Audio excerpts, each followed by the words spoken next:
கர்த்தருக்கு ஸ்தோத்திரம். காலை மன்னா. Shalom Shalom. உம்மை உறுதியாய் பற்றி கொண்ட மனதை உடையவன் உம்மையே நம்பியிருக்கிறபடியால் பூரண சமாதானத்துடன் காத்துக்கொள்வீர். ஏசாயா 26:3. மேற்காணும் வசனத்தில் பூரண சமாதானம் என்பதற்கு எபிரேய பாஷையில் ஷாலோம் ஷாலோம் என்று குறிப்பிடப்பட்டுள்ளது. அதன் அர்த்தம் இரட்டிப்பான சமாதானம் அல்லது இரட்டிப்பான ஆரோக்கியம் என்பது ஆகும். உன் மனது கர்த்தர் மேலேயே தங்கி இருந்தால் அல்லது நீ கர்த்தரிலேயே நம்பிக்கையாய் இருக்கும் போது கர்த்தர் உன்னை ஷாலோம் ஷாலோமில், அதாவது பூரண சமாதானத்தில் அல்லது பூரண ஆரோக்கியத்தில் பாதுகாப்பார். உன் மனது கர்த்தர் மீது தங்கி இராமல் எப்போதும் உன் பிரச்சனைகளின் மேலேயே இருக்குமாயின் நீ எப்போதும் கவலைப்பட்டு கொண்டே இருப்பாய்.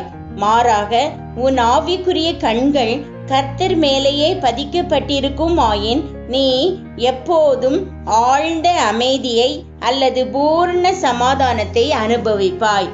ஒருவேளை இன்று நீ வியாதிப்பட்டிருக்க கூடும்.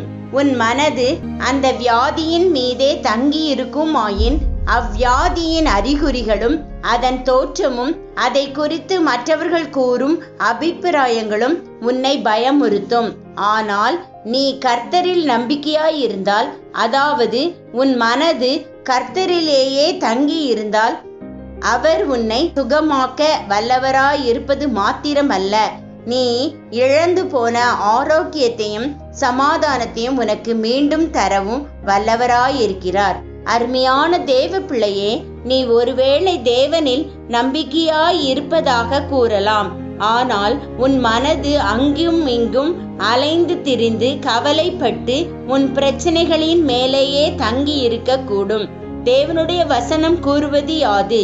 நீங்கள் ஒன்றுக்கும் கவலைப்படாமல் எல்லாவற்றையும் குறித்து உங்கள் விண்ணப்பங்களை ஸ்தோத்திரத்தோடு கூடிய ஜெபத்தினாலும் வேண்டுதலினாலும் தேவனுக்கு தெரியப்படுத்துங்கள்.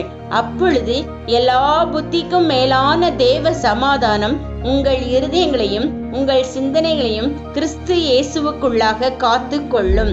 பிலிப்பியர் 4:6-7. உன் எல்லா ஜெபங்களுக்கும் நீ விரும்புகிற வண்ணமாக பதில் கிடைக்கும் என்று இவ்வசனம் கூறுகிறதில்லை. ஆனால் உன் கவலைகளை தேவன் அறிந்திருக்கிறார் என்ற நிச்சயம் உன்னில் உண்டாகும் போது நீ மன அமைதியை பெற்றுக்கொள்கிறாய். உன் பிரச்சனைகளை காட்டிலும் உன் தேவன் பெரியவர். அவர் மிகவும் பெரியவரும் மகா ஞானமுள்ளவருமாய் இருப்பதால் அவரிடத்தில் உன் எல்லா பிரச்சனைகளுக்கும் பூரண நிவாரணம் உண்டு. ஆமேன்.